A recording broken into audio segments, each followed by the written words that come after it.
Pittsburgh, Pennsylvania, March 2nd, 1976, 11:47 p.m. The McCloskey Tavern sits on the corner of 5th and Grant 3 blocks from the old steel mill where Thaddeus Kellerman once worked before the war. The neon sign flickers red, then dark, then red again. Inside, the air smells of cigarette smoke and 30 years of spilled beer ground into the floorboards. Thad sits alone at the end of the bar, 56 years old, grey stubble, hands that shake when he reaches for the glass. He's wearing the same flannel shirt he wore yesterday, and the day before. The bartender, Joey, who knows better than to ask questions, pours another bourbon without being asked. On the bar in front of Thad lies a newspaper clipping, yellowed with age. The paper crackles when touched. The headline reads, "Local pilot becomes last ace in a day." The photograph shows a young man in a flight suit, 26 years old, standing beside a P-47 Thunderbolt. On the nose of the aircraft, painted in bright colours, a cartoon warhammer with the name Kit's Warhammer underneath. The young man in the photograph is smiling. Thad hasn't smiled in 6 years. He drains the bourbon. The burn doesn't register anymore. He's been drinking long enough that his throat forgot what it felt like to not burn. Joey pours another. The clock above the bar reads 11:51 p.m. In 9 minutes it will be March 3rd. Another day, another reason to pour another drink. Thad picks up the newspaper clipping. His fingers leave smudges on the paper. He's read this article 10,000 times, maybe more. He knows every word, every comma, every lie dressed up as heroism. His eyes drift to the photograph of the P-47, to the name painted on the nose. Kit, Christopher Kellerman, born December 14th, 1944, died May 5th, 1970, age 25. Thad closes his eyes. Behind his eyelids he sees fire. He sees wings separating from fuselages. He sees a 19-year-old Japanese boy burning alive in a trainer aircraft over Korea. He sees his son's casket, flag-draped, being lowered into Pennsylvania soil. He opens his eyes, drains the glass. Joey pours another. The television above the bar plays the late news. Something about the presidential campaign. Thad doesn't listen. He stopped listening to the world in 1970. The world kept turning. Thad stayed still. At 11:58 p.m., he folds the newspaper clipping and puts it back in his wallet. Right next to a photograph of Kit at age 5, missing his 2 front teeth, holding a model airplane. Right next to the telegram from the Department of Defense. Right next to the funeral card. He stands. The room tilts slightly. He compensates. Years of practice. Joey nods. "Same time tomorrow, Thad." Thad doesn't answer. He walks to the door. Outside, the March cold hits his face like a fist. The steel mill in the distance is dark. Shut down 3 years ago, just like everything else. He walks home alone, 3 blocks. Upstairs apartment above a pharmacy. 1 bedroom, 1 chair, 1 table, and a wall covered with memories that won't let him sleep. At 12:14 a.m. on March 3rd, 1976, Thaddeus Kellerman sits in his chair and stares at the Distinguished Service Cross mounted in a frame on the wall. Next to it, a purple heart that doesn't belong to him. Kit's purple heart. For dying in a training accident. Thad reaches for the bottle he keeps beside the chair. The glass is empty. The bottle is empty. He is empty. And 31 years ago on August 13th, 1945, at exactly 11:23 in the morning, he was a god. August 13th, 1945. 11:23 a.m. Korea Standard Time. 28,000 feet above Kimpo Airfield, Korea. The sky is perfect. Not a cloud. Just endless blue stretching in every direction, the kind of blue that only exists at altitude where the air is thin and the world below looks like a painted map. The sun hangs directly overhead. Temperature minus 18 degrees Fahrenheit. Thaddeus Kellerman can see his breath inside the cockpit despite the heater roaring at full blast. His P-47N Thunderbolt banks left. The control stick feels solid in his right hand. The throttle sits snug in his left. Through the windscreen, Korea spreads out below brown and green patches of farmland, grey ribbons of roads, and somewhere down there, hidden in the morning haze, Kimpo Airfield. The radio crackles. "River flight. This is River lead. Maintain combat spread. Eyes open. Intel says light resistance, but trust your instruments, not the briefing." Thad keys his mic. "River 4, copy." His voice sounds calm, professional. It's a lie. His heart hammers at 140 beats per minute. His flight suit sticks to his back with sweat despite the cold. His mouth tastes like copper and fear. 9 missions, 0 kills. 9 times he's flown across the East China Sea. 9 times he's escorted bombers or strafed airfields or searched for targets that weren't there. 9 times he's come home with a full ammunition load and nothing to show for it. The other pilots have a nickname for him. He heard it 2 weeks ago in the mess hall. Someone said it loud enough to be heard, but quiet enough to pretend it wasn't meant for him. Kellerman the Sightseer. Because he flies to Korea, sees the sights and flies home. Never shoots, never fights, just sightseeing with a very expensive aircraft. Thad checks his instruments. Fuel 267 gallons across wet wings and internal tanks. Airspeed 387 miles per hour indicated. Altitude 28,000 feet. Engine Pratt & Whitney R280077, double Wasp, radial 18 cylinders, 2,800 horsepower running smooth. Oil pressure normal, cylinder head temperature normal. Ammunition 3,400 rounds of 50 caliber, 425 rounds per gun across 8 Browning M2 machine guns. Everything is normal, except his hands. They're shaking. He grips the stick tighter. The shaking doesn't stop. It never does before combat. Not that he's seen much combat, but he knows what combat looks like. He's seen the gun camera footage in the debriefing room. He's watched other pilots describe their kills calm, clinical, like discussing a sporting event. Thad wonders if he'll freeze when the moment comes. He wonders if he has what it takes. He wonders if his father wondered the same thing in 1918 when the Marines sent him to a place called Belleau Wood with a rifle and a prayer. Through the canopy, Thad sees the rest of River Flight spread across the sky. 4 P-47Ns flying in a loose combat formation, each aircraft separated by enough distance to maneuver but close enough to support. River Lead flies at the front. River 2 and 3 on the flanks. River 4, Thad brings up the rear. 34 other Thunderbolts fill the sky around them. 53 aircraft launched from Ie-Shima at dawn. 15 turned back with mechanical problems or navigation errors. 38 made it across 750 miles of open ocean to reach the Korean coastline. The mission profile is simple. Fly to Kimpo, strafe the airfield, destroy any aircraft on the ground, shoot down anything that gets airborne, then fly 750 miles back home, 8 hours round trip. Most of it over water where a single engine failure means death. Simple. Thad's hands keep shaking. At 11:22 a.m., the radio erupts. All aircraft, River Lead radar contact multiple bogies 12 o'clock low, 8,000 feet. Count is Jesus Christ. Count is 50 plus. Repeat 50 plus contacts. Thad's head snaps forward. Below, emerging from the haze like hornets from a kicked nest, Japanese fighters climb into the sky. He counts 10, then 20. Then stops counting, because there are too many, and counting won't change what's about to happen. Nakajima Key 84. Franks, the best fighter Japan has in August 1945. Faster than the Zero, better armed, capable of climbing with American aircraft that have dominated the Pacific for 2 years. The Japanese pilots call it Hayate Gale. Allied intelligence classified it as one of the few enemy fighters that could challenge American air superiority on equal terms. 50 of them just launched from Kimpo, against 38 Thunderbolts. The mathematics are not in America's favor. Riverlead keys his mic. His voice stays level. No panic, just fact. All flights engage at will. Watch your 6. Watch your fuel. We're a long way from home. Thad's fingers tighten on the stick. His heart rate climbs past 160. His mouth goes dry.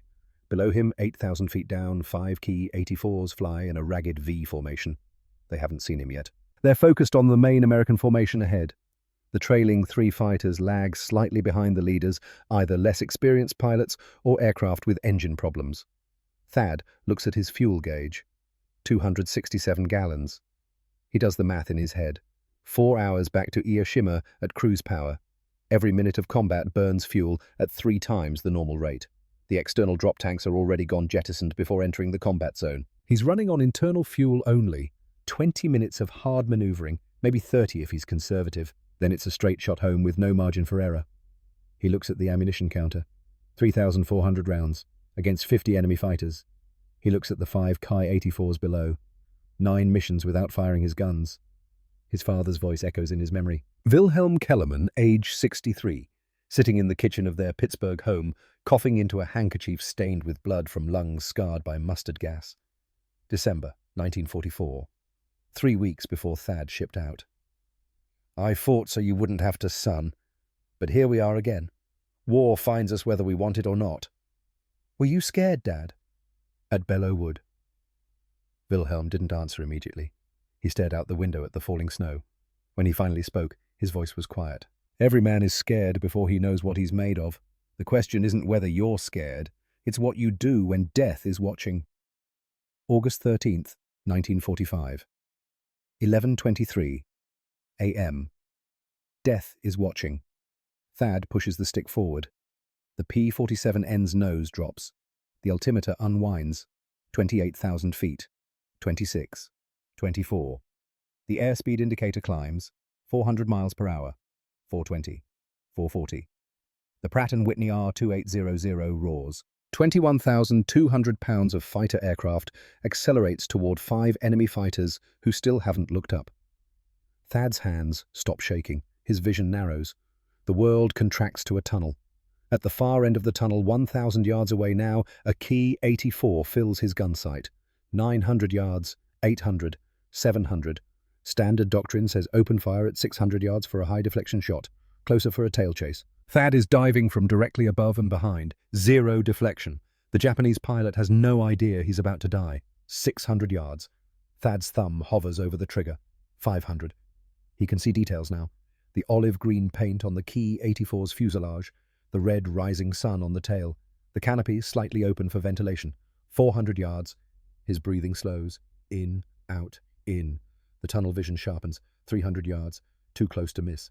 Thad presses the trigger. 8. Browning M. 2 50 caliber machine guns open fire simultaneously. The sound is indescribable. Not a rattle, not a roar. Something between thunder and the end of the world. The P-47 shudders as 6,400 rounds per minute pour out of the wings. Tracers every 5th round painted with phosphorus reach across the sky like fingers of light. They converge on the Key 84's engine cowling. The first rounds punch through aluminum. The next 20 shred the cylinders of the Nakajima Ha-45 radial engine. Oil sprays. Coolant vaporizes. The engine doesn't just fail, it disintegrates. Black smoke erupts from the cowling. The Ki-84 shudders. The pilot slumps forward in his harness, either hit by a ricochet or unconscious from trauma. Thad doesn't know. He doesn't have time to know. The Japanese fighter enters a flat spin. Nose down, tail up, rotating lazily as it falls toward the Korean countryside 8,000 feet below. Thad releases the trigger. Firing time, 1.7 seconds. Rounds expended, 68. The tunnel vision breaks. Sound rushes back. The radio is screaming. Voices overlapping. Someone yelling about bandits at 3 o'clock. Someone else calling for help. River lead, coordinating the chaos. Thad doesn't hear any of it. He's staring at the spinning Ki-84. He just killed a man. Not theoretically. Not in a training simulation. He put 68 rounds of 50 caliber ammunition into another human being and watched him fall. The thought lasts less than a second, because the second Ki-84 is turning toward him. The Japanese pilot has seen his wingman die. He knows where the threat came from. He's rolling right, pulling hard, trying to bring his own guns to bear. The Ki-84 can turn inside a P-47. It's lighter, more maneuverable. In a dogfight, the advantage belongs to Japan. Thad doesn't dogfight. He has speed, altitude, and 8 machine guns. He pulls the nose up slightly, leads the turning Ki-84 by 3 aircraft lengths, presses the trigger again, this time 127 rounds, 3.2 seconds. The geometry is wrong for a clean kill. Only about 30 rounds hit, but 30 rounds of 50 caliber is enough. The Ki-84's right wing root explodes, not from fire, from structural failure. The wing spar, already stressed by a high G turn, shatters under the impact of half-inch projectiles traveling 2,800 feet per second. The wing separates from the fuselage. Physics takes over. An aircraft with one wing cannot fly. It doesn't glide. It doesn't fall gracefully. It tumbles. The fuselage spins wildly as asymmetric lift tears it apart in mid-air. Thad sees pieces, a section of tail, the canopy, something that might be an arm or might be debris. He doesn't look long enough to know. The third Ki-84 in the formation breaks hard left and dives for the deck. The pilot has seen enough. 2 wingmen dead in under 10 seconds. Survival instinct overrides training. He runs. Thad lets him go. Chasing one fleeing fighter means losing sight of the other 49. And somewhere in the chaos above Korea, 37 other American pilots are fighting for their lives. Thad pulls the P-47 into a climbing left turn. His eyes scan the sky. Aircraft everywhere. Thunderbolts and Franks and something else, twin-engine shapes he can't identify at this distance. Smoke trails mark the paths of damaged machines. At least 2 parachutes drift below. He can't tell if they're American or Japanese. The radio is still screaming. River 3 is hit, repeat. River 3 is hit. Hydraulics gone, heading for the coast. 2 bandits on my 6. I need help. Somebody get these guys off me. Watch the sun. They're using the sun. Thad ignores the voices. He scans his instruments. Fuel 241 gallons. He burned 26 gallons in less than 3 minutes of combat. At this rate, he has maybe 15 minutes before he has to break off and run for home. Ammunition counter. 3,205 rounds remaining. He's fired 195 rounds. Killed 2 enemy fighters. The mathematics say he has enough ammunition for another 17 kills at this rate. The thought is absurd. Nobody gets 17 kills in one mission. His eyes sweep the sky again. Movement at 10 o'clock low. 800 feet below his current altitude. 2 aircraft flying in close formation, heading northeast. Thad blinks. Squints. The silhouettes are wrong. Not fighters. Not bombers. Something else. He rolls inverted and pulls toward them. As he closes, recognition hits. Yokosuka K-5Y Willow trainers, biplanes, canvas-covered fabric stretched over wooden frames. The kind of aircraft that belongs in a museum, not a combat zone. Maximum speed 132 miles per hour. Armament none. Crew 2. Instructor and student. Training aircraft. Thad's finger eases off the trigger. These aren't combat fighters. These are kids learning to fly. They have no business being here. Somebody made a mistake. Some Japanese commander got confused or desperate and launched every aircraft on the field combat ready or not. Thad watches the 2 Willows fly northeast. They're wearing Japanese markings. Red rising suns on the fuselage and wings. Legitimate military targets under the rules of engagement. But they're trainers. Thad's father's voice again. Belleau Wood, 1918. The Germans sent boys at the end. 15, 16 years old. Uniforms too big. Rifles they barely knew how to load. We shot them anyway. Orders are orders. Legal targets are legal targets. But I still see their faces. The 2 Willows separate. One turns east, the other continues north. Thad rolls the P-47 and dives toward the closer one. The Willow pilot sees him. Too late. A Thunderbolt diving at 400 miles per hour versus a biplane cruising at 130. The mathematics are cruel. The Willow tries to turn. The canvas wings flex. The wooden frame creaks under the G-load. Thad centers the gun sight, leads by half a wingspan, presses the trigger, 43 rounds, 1.1 seconds. The fabric wings ignite like tissue paper soaked in gasoline. Fire spreads across both wings simultaneously. The wooden frame underneath burns. The Willow doesn't fall so much as collapse in mid-air structure and aerodynamics failing at the same moment. Through the flames, Thad sees the cockpit. 2 men, one in front, one in back. The instructor is trying to bail out. The student is frozen paralyzed by terror or inexperience. Neither man escapes before the Willow hits the ground. The impact throws a column of black smoke into the sky. Thad pulls up, levels out. His ammunition counter reads 3,162 rounds. 3 kills. 43 rounds to kill a trainer carrying 2 men who probably had a combined flight time of less than 100 hours. The radio crackles in his ear, but he doesn't hear the words. He's staring at the smoke column, thinking about the 2 men. The instructor who trained pilots, the student who would never solo. Both dead because Thad followed the rules of engagement. Legal targets, legitimate kills. He searches for the second Willow. It's gone.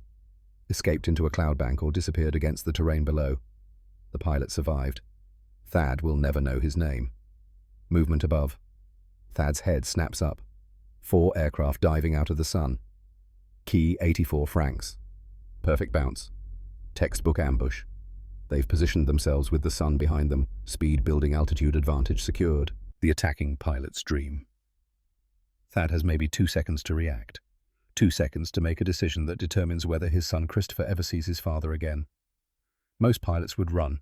Diving away from an attack preserves speed, preserves options, gives you a chance. Running from a diving fighter also exposes your tail, your engine, your cockpit. Easy targets for pilots who know how to lead a shot. Thad doesn't run. He pulls, hard. The stick comes back into his lap. The P-47's nose rises. Airspeed bleeds away as the fighter claws for altitude. 180 miles per hour. 160. 140. The 4 Key 84s are diving at 450. Combined closure rate, 630 miles per hour. Time to collision, 4.1 seconds. The Japanese pilots have to adjust their aim. They expected the American to dive or break away. Instead, the Thunderbolt is climbing toward them. Head on. Suicidal. For 1 second, confusion disrupts their attack. 1 second is enough. At the last possible moment, 0.8 seconds before collision, Thad rolls inverted and pulls. The P-47 reverses direction while the K-184s overshoot. Their diving speed carries them past and below. The geometry has changed. The hunters are now targets. Thad rolls upright and looks down. 4 Japanese fighters below him, climbing back up, but still slow, still vulnerable. He selects the trailing aircraft and pushes the nose over. The dive is steep, almost vertical. The airspeed indicator climbs past 460. The P-47 is built for this. Republic Aviation designed it to dive. The thick wings, the heavy airframe, the big radial engine up front. Everything about the aircraft says, "Point me at the ground, and I will get there faster than anything else in the sky." Thad puts the trailing Ki-84 in his gun sight. 400 yards, 300. 200. He fires. 189 rounds. 4.7 seconds. The Ki-84 explodes. Not burns. Explodes. The fuel tank ruptures. Aviation gasoline vaporizes. The Nakajima engine provides ignition. The result is a fireball expanding outward at supersonic speed, consuming the aircraft and pilot in less time than it takes to blink. Thad flies through the debris field. Something hits his windscreen, a piece of aluminum or a chunk of engine. The armored glass cracks but holds. Oil from the destroyed Ki-84 sprays across the canopy. He pulls out of the dive at 12,000 feet. 4 kills. Ammunition remaining, 2,973 rounds. He's an ace, not yet officially. The gun camera has to confirm. Intelligence has to verify. But 4 confirmed kills in one mission means ace status by any measure. Add one more and it's ace in a day, a distinction fewer than 50 American pilots achieved during the entire war. Thad doesn't think about records. He thinks about fuel. Gauge reads 198 gallons. Distance to Ie Shima, 750 miles. Fuel required at cruise power, 375 gallons. Current fuel minus required fuel equals negative 177 gallons. He cannot make it home. The mathematics are simple, brutal, final. Unless something changes, Thaddeus Kellerman will run out of fuel 312 miles from base, over open ocean. Water temperature 71 degrees Fahrenheit. Survival time in water, maybe 6 hours if he doesn't drown first. Rescue probability, less than 10%. He's going to die today.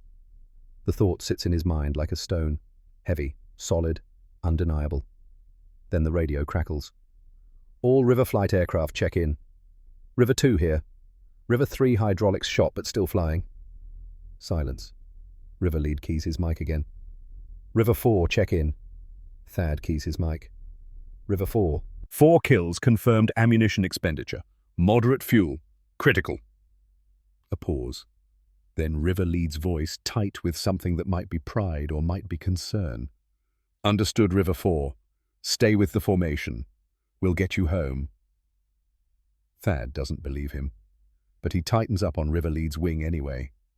Below the sky over Korea is clearing. The massive furball is breaking apart. Japanese fighters disengaging.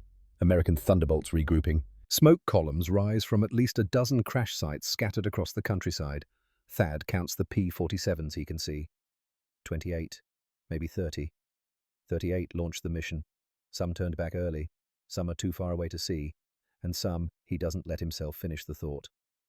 At 11:29 a.m., 6 minutes after the first kill, River Lead gives the order. All aircraft reform on me. We're going home. 32 P-47 Thunderbolts turn southeast toward the coast. Thad checks his fuel one more time. 198 gallons. Not enough. Not even close. The East China Sea stretches below like hammered steel. Grey-blue water reaching to the horizon in every direction. No landmarks. No reference points. Just ocean and sky, and the distant hum of 32 Pratt & Whitney R2800 engines droning southeast toward home. Thad flies in formation with River Flight. His P-47N holds position 300 feet off River Lead's right wing. The other Thunderbolts spread across the sky in a loose combat, spread close enough to support each other, far enough apart to avoid mid-air collision if someone's engine quits. Altitude 12,000 feet, high enough to glide toward land if an engine fails, low enough to conserve fuel. Airspeed 180 miles per hour, painfully slow for a fighter designed to hit 460.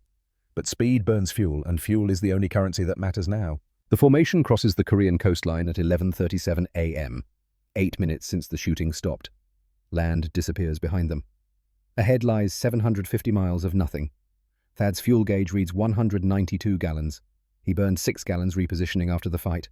6 gallons he didn't have to spare. The mathematics haven't changed.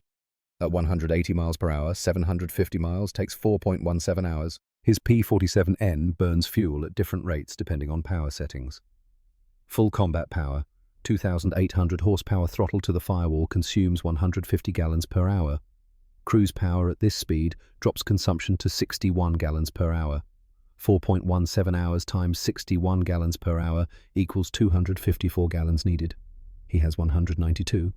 Deficit 62 gallons. He will flame out 149 miles from Ieshima over open water. No rescue ships positioned along the route. A pilot who ditches in the East China Sea has exactly two options. Survive long enough for rescue that probably won't come, or die on impact when a 21,000-pound fighter hits the water at 100 miles per hour. Thad has seen the ditching reports. He knows the statistics. 70% of pilots who ditch a P-47 die within the first 10 minutes. Either they drown when the heavy radial engine drags the nose underwater, or the impact breaks their spine, or they can't get out of the cockpit before it sinks. The 30% who survive the ditching face hypothermia. At 71 degrees, the East China Sea feels warm compared to the North Atlantic, but water pulls heat from a human body 25 times faster than air. Even in August, even in relatively warm water, a man starts losing coordination after 2 hours. After 4, most lose consciousness. After 6, the heart stops. Rescue aircraft don't fly at night. If Thad goes down more than 3 hours from now, he'll be in the water after dark, invisible, unfindable, dead. He checks the fuel gauge again, still 192 gallons. The needle hasn't moved in 3 minutes because the gauge reads in 10-gallon increments, but the fuel is draining, drop by drop, gallon by gallon. Mathematics doesn't care about hope. The radio crackles. All aircraft River lead. Fuel check. Report status. One by one, the pilots call in. River 2 has enough. River 3 is marginal, but should make it. River 5 through 8 are good. River 9 is tight, but thinks he can stretch it. River 4. Thad keys his mic. River 4, 192 gallons. Will not make base at current consumption. Silence on the radio. Not complete silence. Thad can hear the carrier wave the slight hiss of static, but no one speaks. Every pilot in the formation just did the same math Thad did. They all reached the same conclusion. River Lead's voice comes back.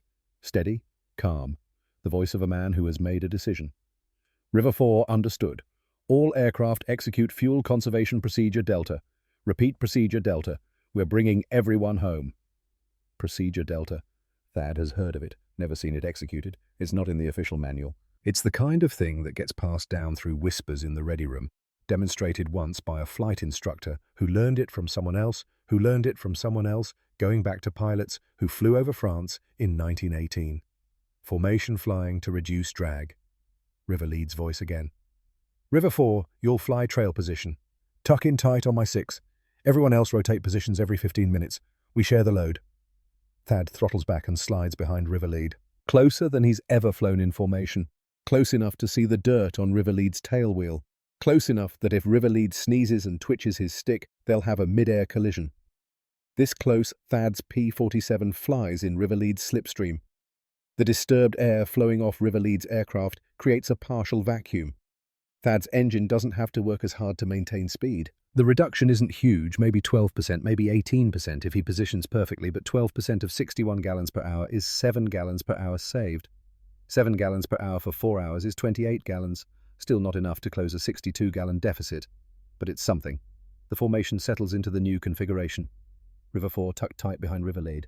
River 2 and 3 slightly stepped down on the flanks. The other Thunderbolts spread in a protective envelope around them. Nobody speaks. The radios stay quiet except for periodic position checks. 32 pilots flying southeast at 180, watching their fuel gauges tick down, doing mathematics in their heads. Thad leans the fuel mixture as far as he dares. The R2800 coughs once too lean, and he enriches it slightly. The engine smooths out. He adjusts the propeller pitch for maximum efficiency. Trims the aircraft to reduce control input. Every tiny adjustment saves fuel measured in drops per minute. Drops add up to gallons. Gallons add up to minutes. Minutes add up to miles. Maybe. At 12:15 p.m., 45 minutes into the flight home, Thad's fuel gauge reads 153 gallons. He's burned 39 gallons in 45 minutes. That's 52 gallons per hour, better than the 61 he'd burned solo. The formation flying is working. He recalculates. 3 hours and 32 minutes remaining at current speed. 52 gallons per hour times 3.5 hours equals 182 gallons needed. He has 153, still 29 gallons short, still going to flame out. But now it'll happen 93 miles from base instead of 149. Progress. Not enough progress. But progress. His back aches from holding formation. His right arm cramps from gripping the stick. His eyes burn from staring at River Lead's tail through oil-smeared goggles. The sun climbs higher. The cockpit temperature rises despite the altitude. Sweat soaks through his flight suit. He doesn't move, doesn't adjust. Any change in position means falling out of the slipstream. Falling out of the slipstream means burning more fuel. More fuel means dying sooner. At 1:00 p.m., the formation rotates positions. River Lead calls the change. River 4 slides out of trail. River 6 slides in. Thad moves to a flanking position where he flies solo burning fuel at the normal rate, giving his cramped muscles a break. 15 minutes later, they rotate again. Thad is back in trail, back in the slipstream, back to saving 7 gallons per hour. That might not be enough. The ocean passes below, unchanging, eternal. Thad wonders how many pilots have stared at this same water, doing this same mathematics, reaching this same conclusion. He wonders how many of them made it home. At 1:30 p.m., River 3's voice breaks the radio silence. River Lead, River 3, I've got a problem. Go ahead, 3. Hydraulic pressure dropping. Losing it slow but steady. If it goes to 0, I lose flight controls. A pause. Then River Lead. Can you make it to Okinawa? Unknown. Depends how fast I lose pressure. Might have 20 minutes. Might have 2 hours. Understood. You're cleared to break formation and head direct to Kadena if needed. We'll notify them you're coming. Copy, Led. I'll hold as long as I can. River 3 stays with the formation. His P-47 holds position. But Thad can see it now, a slight shimmer in the air behind River 3's tail. Hydraulic fluid leaking, vaporizing in the slipstream, a thin mist that catches the sunlight. If River 3's hydraulics fail completely, the flight controls will lock up. The stick won't move, the rudder won't respond. The aircraft will fly in whatever attitude it's trimmed for until it runs out of fuel or the pilot bails out. 2 pilots in trouble now, River 4 with fuel, River 3 with hydraulics, mathematics and mechanics conspiring to kill them both. Thad checks his gauge. 127 gallons, 2 hours and 50 minutes remaining to Ieshima at current speed. Fuel needed 147 gallons. Deficit 20 gallons. He's gaining. Slowly. The formation flying is working. But there's still a gap. 20 gallons, 64 miles. The difference between landing on a runway and ditching in the ocean. At 2 p.m., the headwind picks up. Thad feels it first as a slight buffeting. The P-47 wants to drift left. He corrects with rudder, checks his airspeed. Still 180 indicated, but the ground speed, the actual speed over the water, has dropped. River Lead confirms it. All aircraft, we're picking up a headwind. 15 knots from the southeast. Adjust your fuel calculations accordingly. 15 knots is 17 miles per hour, subtracted from their ground speed. New ground speed, 163 miles per hour. New flight time to Ieshima, 3 hours and 6 minutes remaining. New fuel required at 52 gallons per hour, 161 gallons. Current fuel, 127 gallons. New deficit, 34 gallons. Thad just lost all his progress and went backward. The wind is going to kill him. He stares at the fuel gauge. Wills the needle to move right. It doesn't. Physics doesn't negotiate. Mathematics doesn't care. The wind blows from the southeast, and the fuel burns, and the deficit grows, and there is nothing he can do about it. His hands tighten on the stick. His jaw clenches. For the first time since the shooting started, Thad feels something other than adrenaline or fear. He feels anger. Anger at the wind, at the ocean, at the P-47's massive fuel-hungry engine, at the mission planners who sent 38 fighters 750 miles from base with no margin for error, at the Japanese for launching 50 fighters, at himself for shooting 4 of them down and burning fuel he didn't have. The anger doesn't help. It just sits in his chest like a hot coal. At 2:30 p.m., River 3's hydraulics fail completely. River Lead, River 3. Hydraulic pressure 0. Flight controls are locked. I'm in a shallow descent, can't pull out. Bailing out in 30 seconds. Copy 3. Good luck. Thad watches River 3's P-47 nose over slightly and begin a gentle dive toward the ocean. At 8,000 feet, the canopy blows off. 2 seconds later, a small black dot separates from the aircraft and tumbles through the air. A parachute blooms white against blue sky. River 3's P-47 continues its dive. Pilotless. It hits the water at a shallow angle and skips like a stone. Once, twice.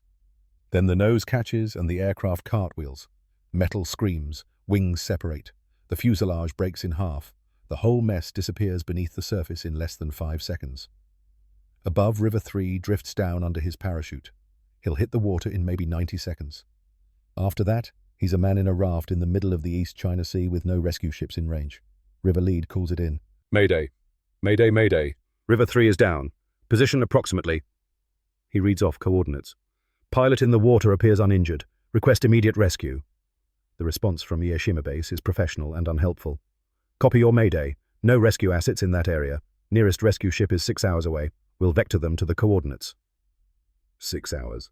River 3 will be in the water for 6 hours before help arrives, if the rescue ship can even find him. If he can survive that long, if the weather holds, if 100 other variables align perfectly. Thad watches the parachute descend, watches River 3 hit the water, watches him inflate his raft and climb in, a tiny yellow dot on an infinite grey ocean. Then the formation flies on, leaving him behind. Because the mathematics for the other 31 pilots are just as unforgiving. If they circle and wait for rescue, they burn fuel they don't have. They go down too. 32 pilots in the water instead of 1, so they leave him.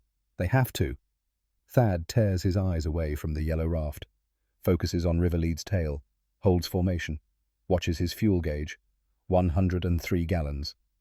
At 3 o'clock, PM Okinawa appears on the horizon, a dark smudge against the lighter blue of the sea. The formation's first landmark in 3.5 hours.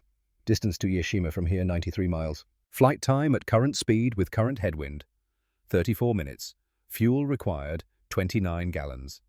Current fuel, 96 gallons. Thad is going to make it. The realization hits like a physical blow. He's going to make it. The mathematics finally turned in his favor. Barely. By the thinnest margin imaginable. But the numbers work. 67 gallons of surplus. Enough to land with a reserve.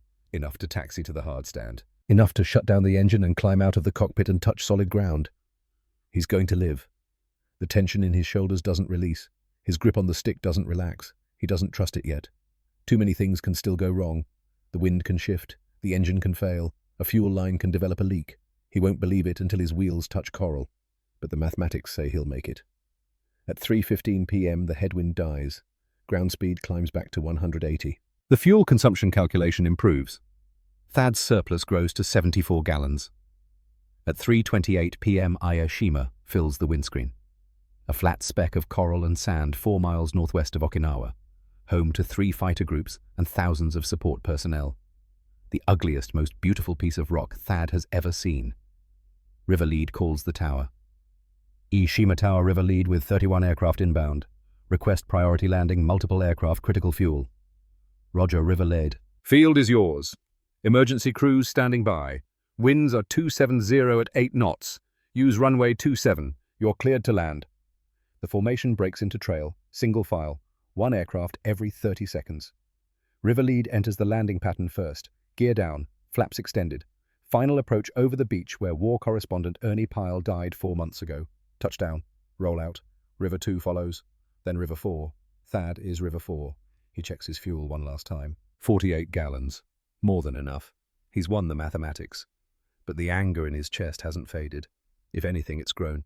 Because River 3 is floating in a raft somewhere behind them. Because Thad killed 4 men this morning. Because the war everyone thought would last another year might end tomorrow, and all of this, all the killing, all the dying, all the fear might have been for nothing. He pushes the thoughts aside, extends his landing gear.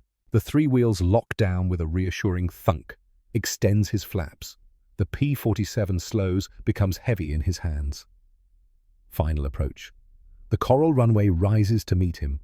140 miles per hour, 120, 90, touchdown. The main gear hits first. Coral dust explodes in twin clouds. The tail wheel drops. Thad's weight settles into the seat. The deceleration pushes him forward against his harness. He's down. He's alive. He rolls out and turns off the runway. Follows the taxiway to the hard stand where his crew chief waits. The man's eyes go immediately to the gun ports on the wings, checking for carbon residue that indicates the guns were fired. He sees plenty. Thad shuts down the engine. The R2800 coughs once and goes silent. After 8 hours and 18 minutes of continuous operation, the sudden quiet is obscene. Thad can hear the wind, the ticking of cooling metal, his own breathing. His hands are shaking again. Worse than before the mission. He tries to unbuckle his harness. His fingers won't cooperate. It takes him 3 tries. The crew chief climbs onto the wing, opens the canopy, looks inside. "Lieutenant, you okay?" Thad tries to answer. Can't. His throat is closed. His eyes burn. He's not crying. He doesn't cry. but his vision is blurred and his chest is heaving and he can't make words come out. The crew chief understands. He's seen this before.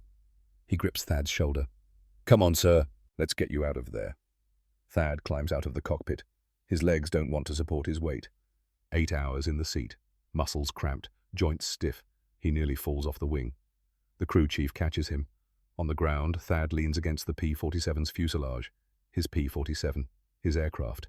Kit's Warhammer, named after his son. Painted with a cartoon hammer on the nose. The artwork seems stupid now, childish. He named a killing machine after his baby. Other pilots are climbing out of their aircraft, some laughing, some quiet. Someone is talking about the Japanese fighters. Someone else about River 3. Someone mentions 5 kills and says Rivera, and Thad realizes they're talking about him, but they have the name wrong. Rivera is someone else. Some other pilot who became an ace today. No. Wait, that's not right. Rivera was the other guy, the one who didn't make ace. Thad is Kellerman. Thad might be an ace. 4 kills confirmed. Maybe 5 if the gun camera caught something he doesn't remember. The crew chief is counting bullet holes on the P-47, checking for battle damage. He finds none. Not one hit. Thad flew through a fight with 50 enemy aircraft and didn't take a single round. But the ammunition counter tells a different story. The crew chief reads it and whistles. Lieutenant, you fired 2,973 rounds, out of 3,400. You went through damn near all your ammo. 2,973 rounds, 427 rounds remaining. Thad did the mathematics earlier, but hearing it spoken aloud makes it real. He fired 87% of his ammunition. Another minute of combat, and he'd have been Winchester completely dry, like River 8. The thought arrives unbidden. River 8 was in the fight too, somewhere in the chaos over Korea. What happened to River 8? Thad looks around the hardstand, counts thunderbolts. 28, 29, 30, 31, including his own. 38 launched the mission. 15 turned back early. 31 landed just now. 2 missing. River 3 ditched. That accounts for 1. Where's the other river lead appears walking across the hardstand. He's carrying his plotting board and looks tired. 50 years old if he's a day. Too old to be flying combat missions. But here he is anyway. Kellerman. Thad straightens. Sir, you did good up there. Real good. 4 confirmed kills. Maybe 5 we'll know when we check the gun camera. And that fuel discipline getting home outstanding. Thank you, sir. Debriefing in 20 minutes. Get some water. Get your head straight. Intelligence is going to want every detail. Yes, sir. Sir, what happened to the other aircraft? We're one short besides River 3. River lead's expression darkens. River 12. Engine fire over the target. Pilot tried to make it to the coast but didn't. Went down over land. No shoot. River 12. Thad tries to remember who flew River 12. Doesn't know. Probably spoke to the man this morning at breakfast. Probably sat next to him during the briefing. Can't remember his name. That man is dead now, burning in a wrecked P-47 somewhere in Korea. River lead claps Thad on the shoulder. 20 minutes. Debriefing room. Don't be late. He walks away. Thad stands beside his aircraft. The shaking in his hands has spread to his whole body. He's cold despite the August heat. His stomach twists. For a moment he thinks he might vomit. The feeling passes. He looks at his P-47, at the cartoon hammer on the nose, at the name Kit's Warhammer painted in bright yellow letters. Kit is 1 year old, back in Pittsburgh, doesn't know his father, won't remember this day, won't know that Thad killed 4 men, maybe 5, in 6 minutes of violence over a country neither of them can spell. Thad reaches into his flight suit, pulls out his wallet, opens it. Inside is a photograph. Kit at 3 months old, laughing, missing teeth because he doesn't have teeth yet. Just gums and drool and pure joy. Thad stares at the photograph. He thinks about the Japanese pilot in the Ki-84, the one who exploded. That pilot probably had a photograph too. Maybe a wife, maybe a son Kit's age. Maybe a father who fought in some earlier war and told him about proving himself when death is watching. Now that pilot is scattered across 8,000 feet of Korean sky because Thad pressed a trigger for 4.7 seconds. The photograph blurs. Thad's eyes burn again. He blinks, puts the photograph away, closes the wallet, puts it back in his flight suit. 20 minutes until debriefing. He walks toward the ready room. Other pilots cluster in small groups, talking, gesturing, reliving the fight. Someone is laughing. Someone else lights a cigarette with shaking hands. Thad walks past them. Doesn't stop. Doesn't talk. In the ready room, someone has already started developing the gun camera film. The technician feeds the film into a projector. The images flicker to life on the white wall. Thad's camera. Thad's kills. First kill. The Ki-84 takes hits across the engine cowling. Smoke erupts. The fighter enters a spin. Second kill wing separation. The aircraft tumbles. Pieces fly. Third kill. The Willow trainer catches fire. The fabric wings burn. Thad can see the two men in the cockpit, can see their faces, sees the instructor trying to bail out, sees the student frozen. The room is silent. Someone mutters, "Jesus Christ." The footage continues. Fourth kill. The Ki-84 explodes. Fireball. Debris. Fifth kill. Another Ki-84. Thad's guns fire. The enemy aircraft takes hits. Smoke pours from the engine, but it's still flying, still under control. Then the footage shows the enemy fighter turning toward Thad, aggressive, attacking. The guns go silent. The footage shows the gun barrels, no muzzle flash, no tracers, empty. But Thad's aircraft flies straight at the enemy, head on. The Japanese fighter grows larger in the frame, larger, collision imminent. Then the enemy breaks off, turns right. The footage shows Thad pursuing, the enemy maneuvering, Thad matching every move. No shots fired because there are no shots to fire. Then another P-47 enters the frame from above. Its guns light up. The enemy aircraft disintegrates. The footage ends. The technician rewinds the film. "That's everything, sir. 5 kills. First 4 are clean. 5th is complicated." The intelligence officer, a Captain Thad doesn't know, studies the footage. The 5th aircraft was damaged by Lieutenant Kellerman's fire. It was maneuvering defensively due to Kellerman's pursuit. The kill shot was delivered by another pilot, but the opportunity was created by Kellerman. Under current doctrine, credit is awarded based on who made the kill possible. The 5th victory is Kellerman's. Someone in the room starts clapping. Then everyone is clapping. Thad stands in the back, doesn't move, doesn't acknowledge the applause. 5 kills, ace in a day, last pilot in United States history to achieve that distinction. The intelligence officer turns to Thad. "Congratulations, Lieutenant. You just made history." Thad's mouth is dry. He swallows, finds his voice. "Sir, permission to speak." "Go ahead." "The 3rd kill, the trainer, those were students, not combat pilots." The captain's expression doesn't change. "They were flying military aircraft with military markings in a combat zone. Legitimate targets under rules of engagement. The kill stands." "Yes, sir."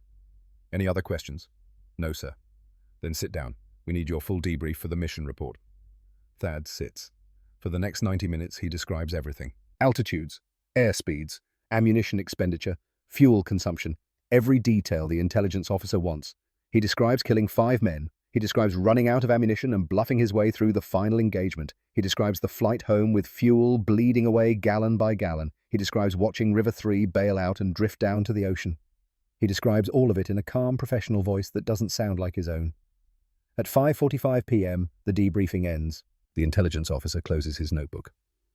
"Outstanding work, Lieutenant. Your Distinguished Service Cross recommendation will be filed tonight. You should receive confirmation within the week." Distinguished Service Cross. Second highest award for valor the United States Army can bestow, surpassed only by the Medal of Honor. Thad nods. "Thank you, sir." Dismissed. Thad walks out of the ready room. Outside, the sun is setting, orange and red spreading across the western sky. The air smells like aviation fuel and coral dust and the ocean. In the distance, crews are refueling and rearming the P-47s for tomorrow's mission. Thad walks to his tent. Inside, 3 other pilots are already asleep, exhausted from their own missions. He lies down on his cot without removing his flight suit. Sleep doesn't come. He stares at the canvas ceiling, sees the Willow trainer burning, sees the 2 men in the cockpit, sees the Ki-84 exploding, sees River 3 floating in his raft. At midnight, someone runs through the camp shouting, "The war's over, Japan surrendered. The war is over." Men pour out of tents, cheering, crying, embracing. Thad doesn't move. He lies on his cot and stares at the ceiling and thinks about how he became an ace in a day on August 13th, 1945. 48 hours before the war ended. 48 hours too late for it to matter. 48 hours too late for River 12. Too late for the 2 men in the Willow trainer. Too late for 4 Japanese pilots whose names he'll never know. Outside, the celebration continues. Inside, Thad closes his eyes and sees fire. Los Angeles, California. September 23rd, 1946. 2:17 p.m. The train from San Francisco pulls into Union Station with a screech of brakes and a hiss of steam. Thaddeus Kellerman steps onto the platform carrying a duffel bag that weighs more than it should. Not from what's inside 2 uniforms, a shaving kit, some paperwork, but from what it represents. The end of one war, the beginning of another. 27 years old. Distinguished Service Cross on his chest. 5 kills over Korea 14 months ago. Last ace in a day in United States history. The man who steps off that train looks like he should be on a recruiting poster. The man inside feels like a ghost haunting someone else's body. Margaret waits at the platform's end. Maggie, his wife, 26. Dark hair pinned in victory rolls. Blue dress with white polka dots. She holds Christopher Kit on her left hip. The boy is 21 months old now. Thad hasn't seen him since he was 6 months. Before Korea. Before everything. Maggie's face lights up when she spots him. She waves. Kit doesn't react. To the baby, this man in uniform is a stranger. Thad walks toward them. Each step requires conscious effort. Left foot, right foot, smile. Look normal. Don't let them see. Maggie shifts Kit and throws her free arm around Thad's neck. Kisses him. Her lips are warm. She smells like ivory soap and department store perfume and everything good about a world Thad isn't sure he belongs in anymore. "You're home," she whispers against his ear. "You're finally home." "Yeah." His voice sounds rough. He clears his throat. "I'm home." She pulls back, studies his face. Her smile falters. "You look tired. Long trip. Are you okay?" The question is simple. The answer isn't. "I'm fine." The lie tastes like ash. Maggie turns Kit toward him. "Look, sweetheart, say hi to Daddy." Kit stares at Thad with eyes the same color as his own grey-blue like storm clouds. No recognition, no joy, just careful assessment from a toddler who's learned to be wary of strangers. The boy's lower lip trembles. He turns away, buries his face in Maggie's shoulder. Something breaks inside Thad's chest. Small, sharp, like a hairline fracture in glass that will spread over time. Maggie laughs nervously. "He's just shy. He'll warm up. Won't you, Kit?" Kit says nothing. Won't look at his father. Thad reaches out, touches his son's back with one finger. The boy flinches. "It's okay," Thad says quietly. "Take your time, buddy." The apartment Maggie found sits on Sunset Boulevard above a drugstore. 1 bedroom, kitchen, living room barely big enough for a sofa and a radio. But the rent is affordable on Maggie's telephone operator salary and Thad's mustering out pay. She's made it nice. Yellow curtains, flowers in a mason jar on the kitchen table, photographs in dime store frames on the walls. One photograph stops Thad cold. It's him, standing beside Kit's warhammer. The P-47's nose art visible cartoon hammer bright colors the name painted in yellow. Thad is smiling in the photo, flight suit crisp, posture perfect. The picture was taken 3 days after the ACE mission. Some photographer from Stars and Stripes wanted shots of the last pilot to achieve the distinction. Thad had smiled on command, pretended to be proud, given them the hero they wanted. Now that hero stares at him from a frame on his own wall. "That's my favorite," Maggie says, noticing where he's looking. "Everyone at work asks about it. I tell them you're too modest to talk about what you did." Thad turns away. "Where should I put my gear?" "Bedroom closet. I cleared space." He unpacks in silence. 2 dress uniforms on hangers. Flight jacket with the 57th Fighter Group patch. Garrison cap.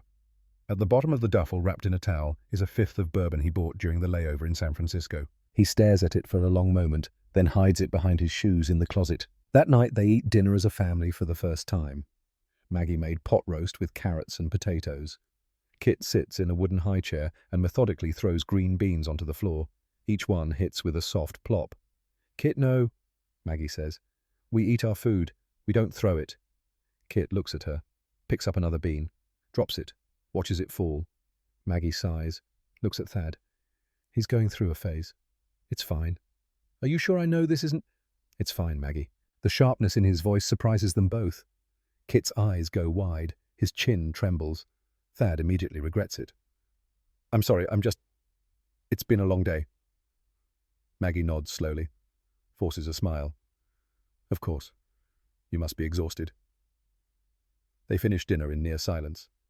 The only sounds are silverware on plates and Kit's occasional babbling. After Maggie bathes Kit in the kitchen sink, gets him into pajamas, rocks him to sleep in the bedroom while singing something soft Thad can't make out through the door. Thad sits on the sofa. The radio is off. The apartment is quiet, except for the muffled sounds of Los Angeles outside. Cars' voices, the normal world continuing, as if 50 million people hadn't just died. The walls feel too close. The air feels too thick. His hands start shaking. He goes to the bedroom closet, retrieves the bourbon, takes it to the kitchen, pours 2 fingers into a water glass. The first swallow burns, the second doesn't. By the third, his hands have stopped shaking. Maggie finds him at the kitchen table an hour later. The bottle is half empty. Thad sits with his head in his hands, staring at nothing. Thad, her voice is careful, like she's approaching a wounded animal. How long have you been drinking? Just tonight. The bottle's half gone. I said just tonight. She sits across from him, reaches for his hand. He pulls away. Talk to me, she says. Please, what's wrong? What's wrong? Where does he start? The willow trainer burning. 2 men screaming. The mathematics of fuel running out over open ocean. River 3 floating in a raft. The Distinguished Service Cross they pinned on him for killing 5 people in 6 minutes. Nothing's wrong, he says. I'm just tired. You're not fine, Thad, I can see it. Whatever happened over there? I don't want to talk about it. Maybe you need to. I said I don't want to talk about it. His voice echoes in the small kitchen. In the bedroom, Kit starts crying. Maggie's eyes fill with tears. She stands. I'll check on him. She leaves. Thad sits alone with the bourbon and the silence and the weight of everything he can't say. He pours another glass. November 8th, 1946. Los Angeles Memorial Coliseum. 10,000 people fill the stadium on a Saturday afternoon. Sunshine, band music, flags snapping in the breeze, a ceremony honoring Pacific Theater veterans. Generals give speeches about duty and sacrifice and the American way. Thad sits in the front row wearing his dress uniform. Every ribbon perfectly aligned, shoes polished to mirrors. The Distinguished Service Cross hangs around his neck on its blue ribbon. Maggie sits beside him. Kit is on her lap, mercifully asleep, head on her shoulder. A colonel takes the podium, grey-haired, chest full of ribbons from 2 wars. He begins reading citations for various awards. When he gets to Thad's name, the tone changes, becomes reverent.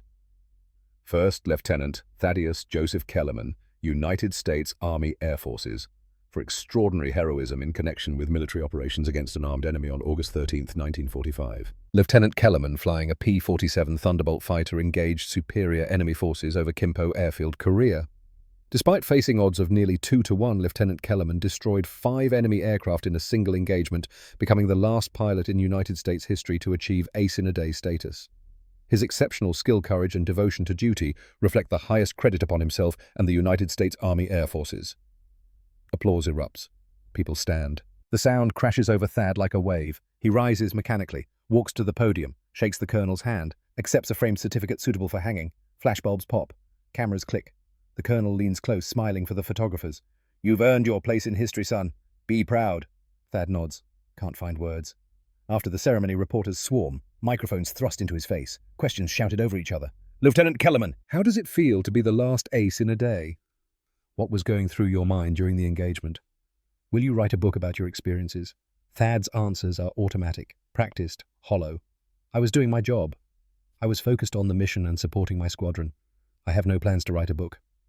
One reporter, young Eager, probably never left the States during the war, presses harder. But, Lieutenant, your story could inspire thousands of young Americans. Don't you think you owe it to your country to share what you learned?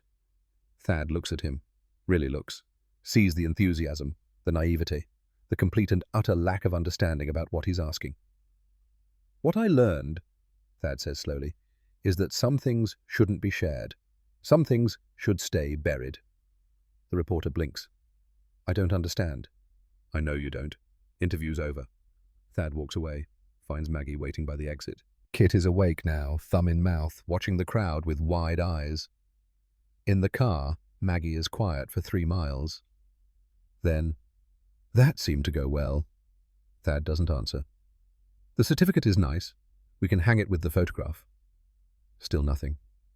Thad, you just received one of the highest honors the military can give. You should be what? He doesn't raise his voice. Doesn't need to. Happy, grateful. They gave me a medal for killing 5 men, Maggie. One of them was 19 years old, flying a training plane. Probably had less flight time than Kit has life experience. I burned him alive, and they call it extraordinary heroism. Maggie's hands tighten on the steering wheel. You were following orders. You were at war. I know what I was doing. Then why can't you accept that what you did mattered, that you helped end the war?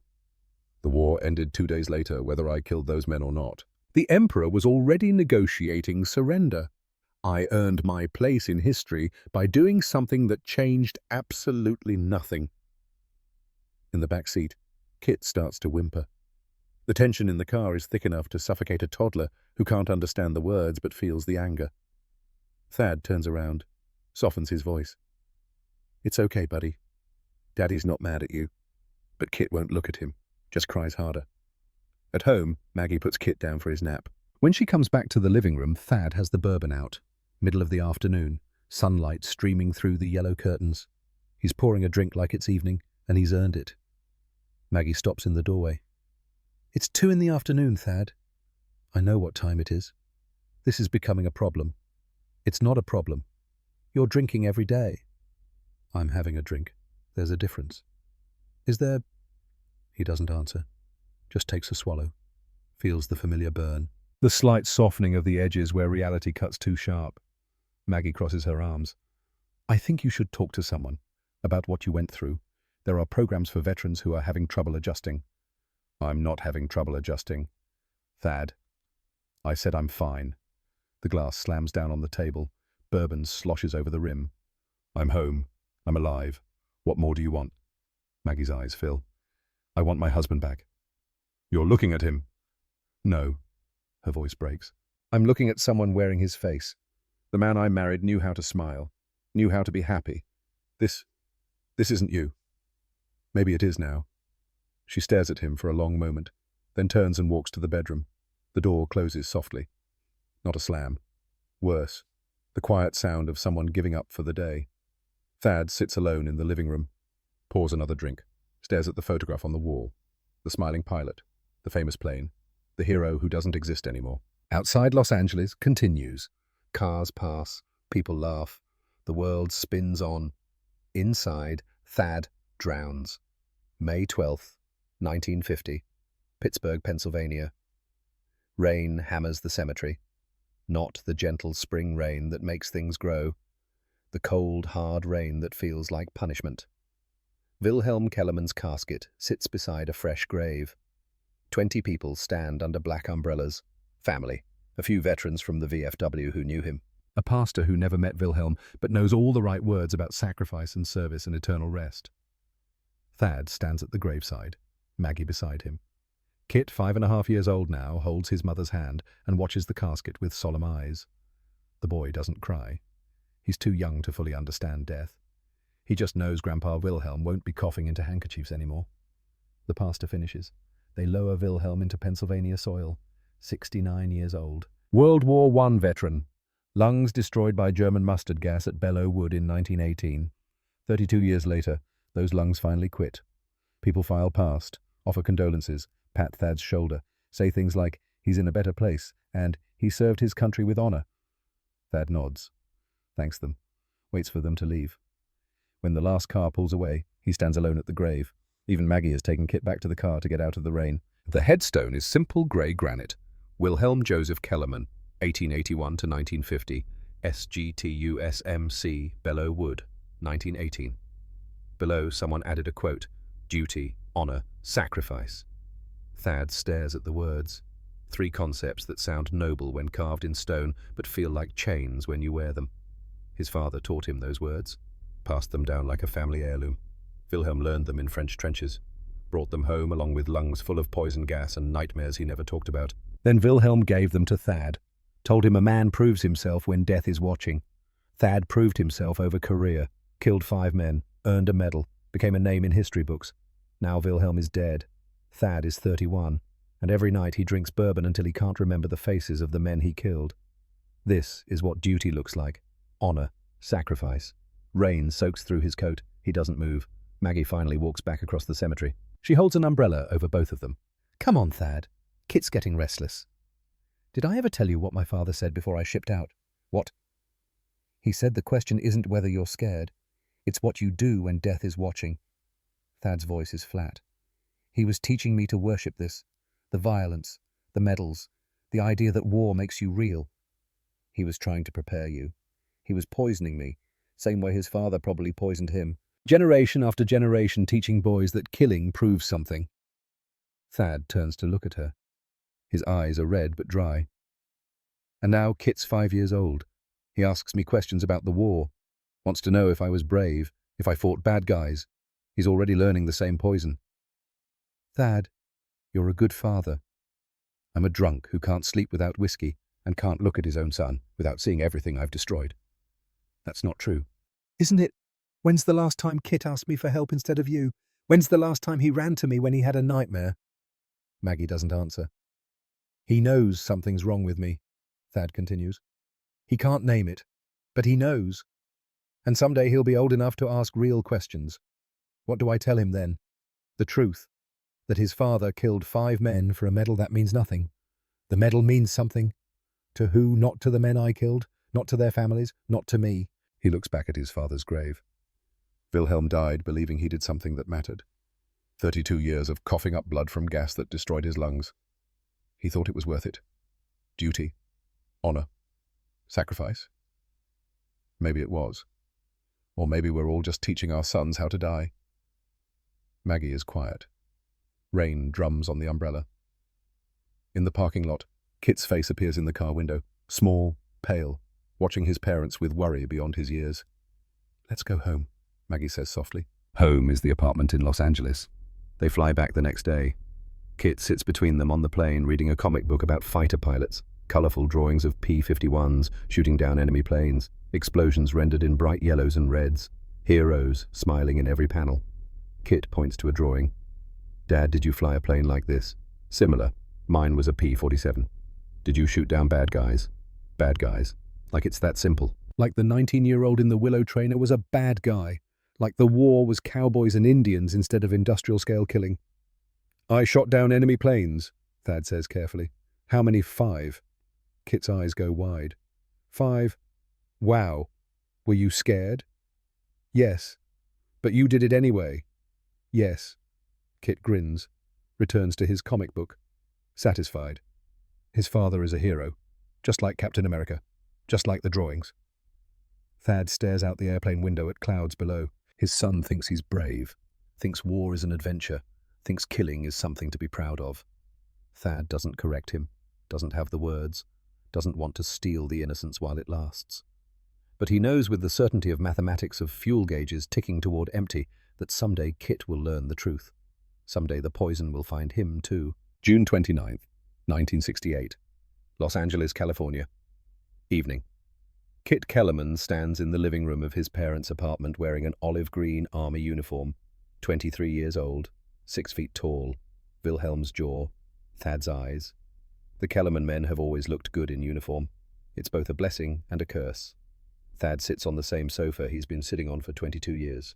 54 years old now, grey at the temples, lines etched deep around his eyes and mouth. 2 decades of bourbon have weathered him from the inside out. Maggie stands near the kitchen, arms crossed, face carved from stone. She's 48, still beautiful. Still here, though, Thad sometimes wonders why. Kit shifts his weight. The brand new uniform is still stiff, creases sharp enough to cut. He clears his throat. I leave for Fort Polk tomorrow. 6 a.m. bus from downtown. Basic training starts Monday. Thad says nothing, just stares at his son in that uniform. Kit continues. After basic, I'm going to flight school. They accepted me for the warrant officer program. I'll be flying helicopters. Helicopters. Thad's voice is rough. He hasn't said much in the 3 days since Kit came home and announced he'd enlisted. Hueys, I assume. Yes, sir. Door gunner or pilot. Pilot track. But I'll crew them first. Learn the systems from the inside. Thad nods slowly. And then Vietnam. Yes, sir. Probably. Probably. A bitter laugh. Son, there's no probably. You're going to Vietnam. That's where they send helicopter pilots these days. You know that. I know. Then why? Kit's jaw sets. Stubborn. That Kellerman trait that's been getting them killed for generations. Because it's the right thing to do. American soldiers are dying. Someone has to go. Not you. Why not me? You went. Grandpa Wilhelm went. It's what the men in this family do. Your grandfather died coughing up blood from German gas. I came home and spent 20 years trying to drink away what I did. You think that's something to aspire to? I think you both did your duty. Served your country. That matters. Duty. Thad stands. Walks to the wall where his medals used to hang. The nails are still there. Small holes in the plaster where the frames once were. You want to know about duty, I'll tell you. Duty is killing 5 men in 6 minutes. Duty is burning a 19-year-old alive in a training plane. Duty is coming home with a medal that mocks you every time you look at it. Kit's voice hardens. You're a war hero, Dad. The last ace in a day. I grew up seeing those medals on the wall, reading about what you did. You inspired me. I inspired you to enlist in a war that's killing boys your age for no goddamn reason. It's not for no reason. We're stopping communist aggression, defending democracy. That's what the generals tell you. That's what the politicians say. You know what it actually is, rice paddies and jungles and boys dying for objectives that don't matter. You can't know that. I know war, Kit. I know what it does. I know what you're walking into. Maggie steps forward. Her voice shakes. That's right. Please, baby. Don't do this. You don't have to go. Kit turns to her. His expression softens slightly. Mum, I've already signed the papers. I've taken the oath. It's done. Then undo it. Her composure cracks. Tears spill. Tell them you changed your mind. Anything. Just don't get on that bus. I can't. You can. You're 23 years old. You have your whole life ahead of you. You could go to college, get a job, get married, have children. Don't throw it away for what? For duty, for honor, for the same things Dad and Grandpa Wilhelm did. Kit's voice rises. My whole life I've heard stories about what the Kellerman men accomplished, how they served, how they sacrificed. Now it's my turn. It doesn't have to be. Maggie is crying openly now. You don't have to prove anything. Yes, I do, Kit shouts, then softer. Yes, I do. Silence fills the apartment. Heavy, suffocating. Thad moves to the window, stares out at Los Angeles. Traffic below. Lights coming on as evening deepens. The normal world, the safe world, the world his son is about to leave. You think you're doing this because of me, Thad says without turning around, because you want to live up to what I did. Be the man you think I am. Yes, you're wrong. Thad turns, looks his son in the eye. You're doing this because I failed you, because I put those medals on the wall instead of in the trash where they belonged, because I let you grow up thinking war was noble instead of telling you the truth. What truth? That I'm not a hero, I'm a killer who got lucky. That every man I shot down had a family, had people who loved him. That the 19-year-old in that willow trainer probably had a mother who cried herself to sleep every night after they told her he was dead. Thad's voice cracks. That I see his face every time I close my eyes. That I've been drowning in whiskey for 23 years trying to forget. That's the truth, Kit. That's what you're signing up for. Kit's expression doesn't change. I'm not you, Dad. No, you're worse. You're walking into it with your eyes open. I was drafted into a war we had to fight. You're volunteering for one we're losing. We're not losing. Yes, we are. Turn on the news. Read a newspaper. We've been there for years and we're no closer to winning than when we started. All we're doing is bleeding, theirs and ours, and you want to add your blood to it. Someone has to. Why? Why does it have to be you? Kit's jaw trembles. For just a second, Thad sees the little boy who used to ask if war was like the comic books. Then the mask hardens again. Because you taught me to, Kit says quietly. Maybe not with words, but with those medals on the wall, with the photograph of you and your plane, with the way people talked about you. You taught me that being a Kellerman man means going to war. So that's what I'm doing. The words hit Thad like bullets. Because they're true. Every single word. Kit picks up his duffel bag. My bus leaves at 0600. I'd like you both to be there. But I understand if you can't. He walks to the door, pauses with his hand on the knob. I love you, Dad.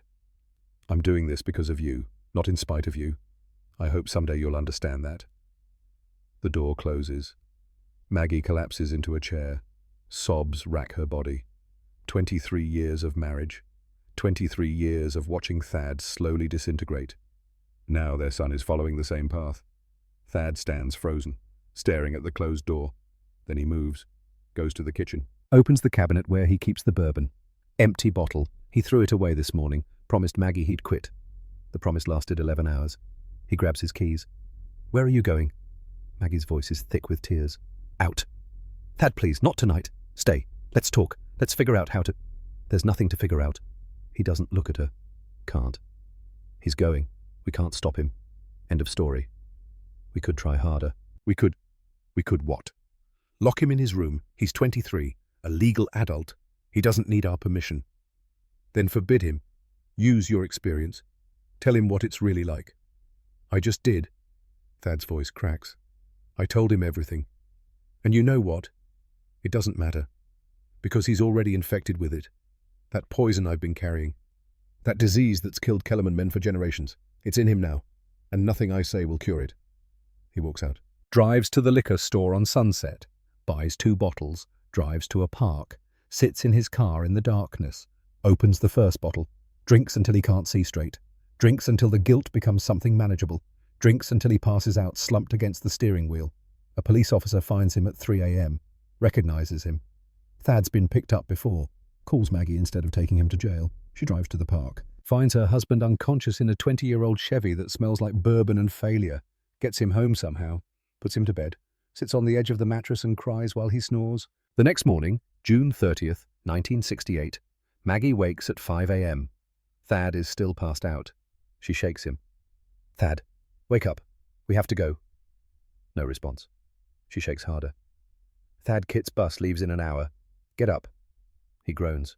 Rolls over. His eyes crack open. Bloodshot. Pupils like pinpricks. What time is it? 5 a.m. Kit leaves at 6. We have to go to the bus station. Thad sits up. The room spins. His head pounds. His mouth tastes like he's been chewing on dirty pennies. I can't. What? I can't go. Tell him I'm sick. Thad, I can't watch him get on that bus, Maggie. His voice breaks. I can't stand there and smile and pretend I'm proud when I know what's waiting for him. He's your son. That's why I can't go. Don't you understand? If I go, if I see him off, I'm giving my blessing. I'm saying it's okay, and it's not okay. It's not. Maggie stares at him. Her face cycles through emotions. Anger, desperation, grief, resignation. Finally. Fine. Stay. I'll go alone. She gets dressed, leaves without another word. Thad sits on the edge of the bed, listens to the car start, listens to it drive away, sits in silence for 20 minutes, then gets up, gets dressed, gets in his old Chevy, drives toward the bus station. Maybe he can still catch them, still say goodbye, still find words that will make a difference. He's halfway there when he realizes what he's doing. Realizes that showing up drunk, reeking of bourbon with shaking hands and bloodshot eyes won't help Kit, won't change anything, will only confirm what his son already knows, that his father is broken. Thad pulls over, sits on the side of the road, watches the clock on the dashboard tick to 5:58, 5:59, 6 o'clock. The bus is leaving now. Kit is on it. Maggie is watching him go. And Thad is sitting in a car 3 miles away crying for the first time in 23 years. May 5th, 1970. Los Angeles, California, 3:47 p.m. The Western Union boy looks about 16, pimples on his forehead, uniform 2 sizes too big. He stands at the apartment door holding a yellow envelope like it might explode. Telegram for Mr. Thaddeus Kellerman. Thad takes it. His hands are steady. He's been sober for 6 days, longest stretch in years. Maggie made him promise after Kit left. No drinking until Kit comes home safe. It's been almost 2 years, 703 days. Thad has been counting.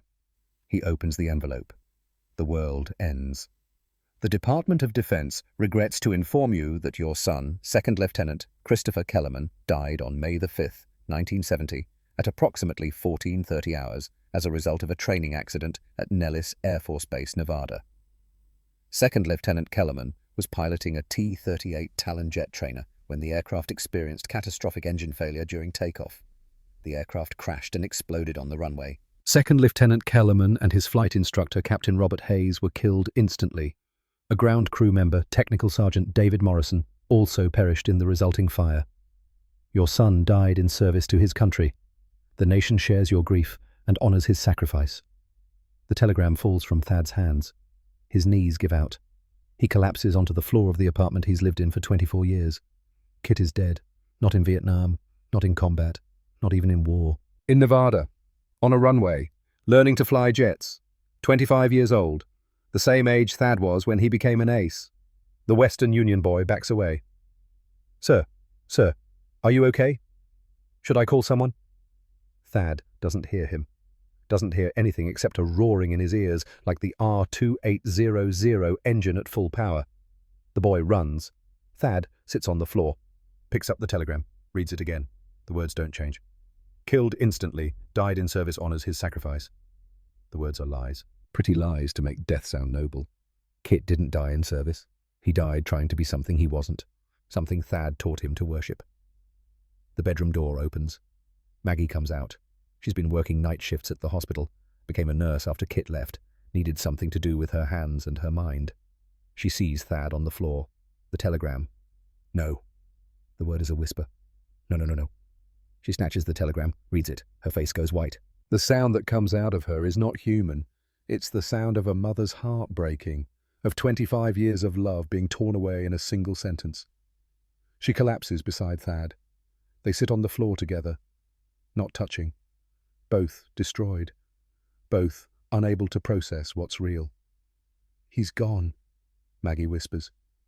Our baby. He's gone. Thad can't speak, can't think, can only see the telegram over and over. Training accident. Kit didn't even make it to war. He died practicing. The funeral is 4 days later. May 9th, 1970. Pittsburgh. They bury Kit next to Wilhelm. 3 rows over from where they'll bury Thad 6 years later. The ceremony is military. Honor guard. Flag. 21-gun salute. Taps played on a bugle while spring rain falls like tears. 100 people attend. Family. Friends. People Kit knew from high school. Fellow soldiers from his training company who got leave to come. Thad and Maggie stand at the graveside, both wearing black, both hollow. The chaplain says words. Standard words. Greater love hath no man, and gave his life in service, and we commit his body to the earth. They fold the flag, present it to Maggie. She clutches it to her chest. Someone Thad will never remember who says he died a hero, just like his father. Thad's hands clench into fists, just like his father. That's the problem. That's exactly the problem. After the burial, people gather at a nearby church for a reception. Coffee and sandwiches and people trying to say comforting things that aren't. Thad stands in a corner, doesn't eat, doesn't talk, just exists. A colonel approaches, grey-haired, ribbons from Korea and the early Vietnam years. He offers his hand. Mr. Kellerman, I wanted to express my condolences. Your son was an exceptional young officer. Thad doesn't shake the offered hand. You didn't know him. I reviewed his training records, top of his class in every phase. Would have made an excellent pilot. Would have. I'm sorry. You said would have. Past tense. Because he's dead. Because your training program killed him. The colonel's expression hardens. Lieutenant Kellerman died in an accident. These things happen in aviation. The aircraft experienced a catastrophic engine failure. It wasn't what anyone's fault, just one of those things. Thad's voice is low, dangerous. My son is dead because the military put him in a plane that failed, sold him a dream of serving his country, and now he's in the ground at 25 years old. Don't tell me these things happen. Don't tell me about his records. Just leave me alone. The colonel backs away. Someone else tries to approach. Thad turns and walks out of the church. Outside, he sits on the steps in the rain. Maggie finds him 20 minutes later, sits beside him. They don't speak. Just sit in the rain that's now coming down hard. Finally, Maggie says, I'm leaving. Thad looks at her. Not today, she continues. Not this week, but soon. I can't do this anymore, Thad. I can't watch you destroy yourself over something that's already gone. I understand. Do you understand that I've loved you for 27 years? That I've watched you drink yourself into oblivion every night for 2 decades? That I stayed because I hoped someday you'd find a way to forgive yourself? I can't forgive myself. I know. That's why I'm leaving. Tears mix with rain on her face. I loved 2 Thaddeus Kellermans, the one I married in 1944, and our son who we named Christopher but called Kit. Now they're both gone. One to war. One to whatever you've become. I can't save you, Thad. I can't save someone who doesn't want to be saved. I don't want to be saved. I know. She stands. The divorce papers will be ready in a few weeks. I won't ask for anything. Just my freedom. She walks away. Thad sits alone on the church steps. The rain falls harder. October 15th, 1975. Pittsburgh, Pennsylvania. Thad has been back in Pittsburgh for 3 years. Moved here after the divorce. After Maggie left. After everything fell apart. The apartment is a studio on the south side. 2 rooms. Bathroom the size of a closet. Rent is $90 a month. Thad pays it with disability checks from the VA. The cirrhosis qualified him. That and the nightmares. That and the shaking hands that never stop. He doesn't work. Doesn't have friends. Doesn't do much of anything except exist. Today, existing means sitting in the apartment at 3 p.m. on a Wednesday, staring at a cassette recorder on the table. He's been drinking. Not as much as usual. Just enough to loosen his tongue. Enough to say things he's never said out loud. He presses record. This is Thaddeus Kellerman, October 15th, 1975. I'm 56 years old. I'm dying. Liver's shot. Doctor says I've got maybe 6 months if I stop drinking. Less if I don't. I'm not going to stop. He takes a swallow of bourbon, clears his throat. I'm recording this for Kit. Except Kit's dead. Has been for 5 years. But I'm going to talk to him anyway, because I never said what I needed to say when he was alive. Another swallow. Kit, if somehow you can hear this, if there's anything after death and you're out there somewhere, I need you to know something. It's my fault. Not the engine failure, not the accident. My fault. Because I taught you to worship the wrong things. His voice cracks. I put those medals on the wall. I let people call me a hero. I let you grow up thinking that war was glorious, that killing 5 men in 6 minutes was something to be proud of. And you, God, Kit, you believed it. You believed all of it. And it killed you. He stops, breathes, continues. You died trying to be me. Trying to live up to something that was never real in the first place. I'm not a hero. I'm a killer. I shot down 5 Japanese pilots. One of them was 19 years old, flying a trainer. I burned him alive. They gave me a medal for it, and you saw that medal and thought I want to earn one too. Tears now, falling freely. I should have thrown those medals away. Should have told you the truth from the beginning. Should have said war isn't glory. It's horror. It's killing and dying and coming home broken. It's nightmares and bourbon and 23 years of trying to forget faces you'll never forget. He drinks, wipes his eyes. But I didn't tell you. I stayed quiet. I let the poison pass from me to you, like it passed from my father to me. Wilhelm died coughing blood from gas he breathed in 1918. I'm dying from cirrhosis from bourbon. I've been drinking since 1945. You died in a plane crash trying to earn the same glory that killed us both. He leans close to the microphone. If anyone ever listens to this, if they find it after I'm gone, remember this. Glory isn't free. Sometimes it costs everything. Sometimes it costs your son. Don't let your boys be heroes. Let them be alive. Let them be normal. Let them be anything except what the Kellerman men have been. His voice drops to a whisper. I'm sorry, Kit. I'm so goddamn sorry. I loved you more than anything, but I loved those medals too, and I let them kill you. That's my sin. That's my burden. And in 6 months, maybe less, I'll take it to the grave, where it belongs. Silence. Then, I miss you, son. Every single day. He reaches over. Presses stop. The cassette recorder clicks off. Thad sits in the silence of his apartment. The bourbon bottle is half empty. He'll finish it tonight. Buy another tomorrow. Keep going until the liver finally quits. He picks up a photograph from the table. Kit, at 5 years old, missing his front teeth, holding a model airplane, smiling. That smile is what kills him every day. Not the telegram, not the funeral, not even the flag they gave Maggie. That smile. That pure, innocent, trusting smile of a boy who believed his father was a hero. Thad sets down the photograph, pours another drink, waits for death to come watch again. March 3rd, 1976, 9:23 a.m. The landlord finds Thad's body when he comes to collect late rent. The apartment door is unlocked. Thad lies on the bed, curled on his side, eyes half open. The coroner estimates he died around 2 a.m. Liver failure. Blood toxicity from years of alcohol abuse. 56 years old. On the table beside the bed, an empty bourbon bottle, a water glass, and a cassette recorder. In Thad's wallet, a photograph of Kit, the telegram from 1970. A yellowed newspaper clipping about the last ace in a day. On the floor of the closet, wrapped in a towel, the Distinguished Service Cross. Tarnished. Forgotten. The landlord calls the number listed as next of kin. Maggie. She's remarried now. Lives in San Diego.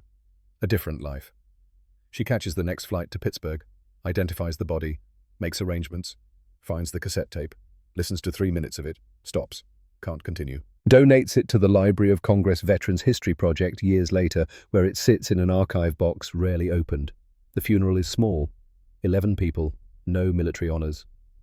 Thad specified that in a will nobody knew existed. No flag, no ceremony, just a gravestone with basic information. They bury him 3 rows from Kit, 4 rows from Wilhelm. Margaret, she never went back to using Kellerman stands at the grave after everyone else leaves. She places something on the fresh dirt. A photograph. Thad and Kit, 1946. Both smiling, both whole, both still believing in something. "I loved you," she whispers. "Both of you.